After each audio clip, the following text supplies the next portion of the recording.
बृहदारण्य उपनिषदको 26 अध्यायको 28 श्लोकमा लेखेको छ अत्र ब्रह्म समस्नाते मानुषम लोकम मोक्षधरम स्वर्गमुनि संसारमा येशू ख्रीष्ट बाहेक अरू कसैमा मुक्ति छैन है भनेको छ। अश्रद्धम परमम पापम श्रद्धा पापम प्रमोचनी महाभारत शान्ति पर्व येशूको विश्वास नगर्नु पाप हो, येशूको विश्वासले पापलाई हटाइदिन्छ भनेको छ। अब हेर्नुहोस् योभन्दा प्रमाण हामीले कति पाउने। येशूको विश्वास नगर्नु चाहिँ मानव जातिको निम्ति पाप हो, तर येशूको विश्वासले पापलाई हटाइदिन्छ। अब यहाँनिर आएपछि हामी के कुरामा गलगती गर्छौँ भने हामीले के पाप गर्यौँ, हामी कसरी पापी भन्यौँ भन्छौँ भन्नु न। हामीले चोरेका छैनौँ, ढाँटेका छैनौँ, हत्या गरेनौँ, बलात्कार गरेनौँ, कुनै अपराधी कार्यक्रम कुनै पनि जघन्य अपराध हामी संलग्न छैन, हामी कसरी पापी भयौँ भन्छौँ।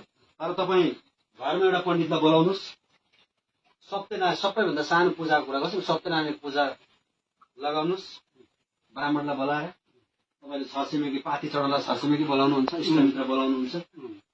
ब्राह्मण पाप कर्माणाम पापात्मा पाप सम्भव त्रायमन पुण्डरीकाक्ष सर्वै पाप हर हरि भनेर तपाईँको आँखामा यसरी हात दल लाउँछ लाउँदैन लाउँछ भने त्यसले भनेको चाहिँ के हो भने म पापमा जन्मेँ, पापमा हुर्केँ, पापमा बढेँ, अब भोलि फेरि पापमै मर्दैछु भनेको। तपाईँले दिनभरि गरेर आज पूजा खोइ त ऊ त पापमै मर्दै रहेछ त भनेपछि पाप मेट्दो रहेछ। वैदिक शास्त्रले मेट्दैन नि त।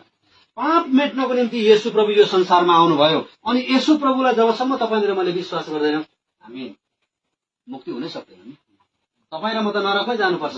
गरुडपुराणमा बडो मजाले लेखेको छ त हौ पापिनम नोपतिष्ठन्ति दानम जलञ्जल यत क्षुद व्याकुलयन्ति पिण्ड दाना भुज पिते। पिण्डदान खाएर गएका आत्माहरू त सबै नरकमा जान्छ भन्छ बडो मजाले। तपाईँलाई र मलाई पण्डितले बुझाएन र हामी मक्ख परेर पिण्डदान लडाएको बेला छु त। पिण्डदान खाएको आत्मा त प्रेत आत्मा भएर नरकमा जानुपर्छ भन्छ। अंशुष्ट मात्र पुरुष हो हाहा कुर्बन कलेबारात भनेको छ। एउटा मान्छेको शरीरबाट बुढी अमलाको टुप्पो जत्र भएर गएको आत्माले त बडो दुःख पाएर मलाई भोक लाग्यो तिर्खा लाग्यो भने काँडा घारीको बाटोमा हिँड्नुपर्छ भन्ने त्यो श्लोकले भन्छ। एकोपी पुत्र धर्मात्मा सर्वतारे ते कुलम। एउटा धर्मात्मा पुत्रले मात्र सबै कुलहरूलाई पार तार्छ। तपाईँ हाम्रो पुत्रले के हाम्रो कुललाई पार तार्छ लाग्दैन त। एकोपी पुत्र धर्मात्मा सर्वतारे ते कुलम। एउटा धर्मात्मा पुत्रले मात्र सबै कुलहरूलाई पार तारिन्छ।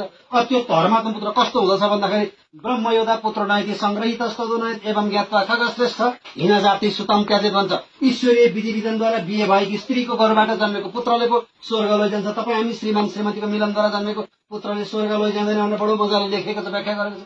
अब त्यत्रो बुझी पनि तपाईँ हामी फेरि त्यही गरिरहेका छौँ, हाम्रो पुत्रको भरोसा गरिरहेका छौँ हामी। तपाईँलाई र मलाई माया दिन्छन् हाम्रो पुत्रले, हामीलाई संसारमा सुख बडो मजाको शिक्षा अध्ययन गरेर राम्रो राम्रो युनिभर्सिटीमा पढाएर भोलि जागिरे हुन्छन् छोराछोरी, बडो मजाले पैसा कमाउँछन्, तपाईँलाई मलाई आनन्दमा राख्छन्। नमरु जसमा बडो मिठो दिनेपछि खिर घिउहरू खुवाउलान् हामीलाई। छेत्री बाबुले खान्छ मिठो कुरा त्यही त हो, मिठाई खिर घिउ।